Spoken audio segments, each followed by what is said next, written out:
Ang akin namang ibabahagi sa inyo ngayon ay ang paggagawa ko ng Petunia Garden Desk. At ito naman yung ating mga soil mixing compound natin gagamitin. Ito yung pinagalo-halo natin kokopet, carbonized rice hull, saka yung ating natawag na garden soil at yung organic loam soil fertilizer. Ito atin ang ilalagay dito sa ating malaking taniman.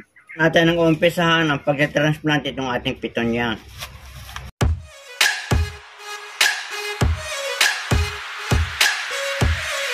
Pagkatapos natin may tanim ng lahat yung Petunia, ngayon ay atin namang lalagyan ng white pebbles. Itong pag-itan ng halaman para maganda-ganda at silbing design.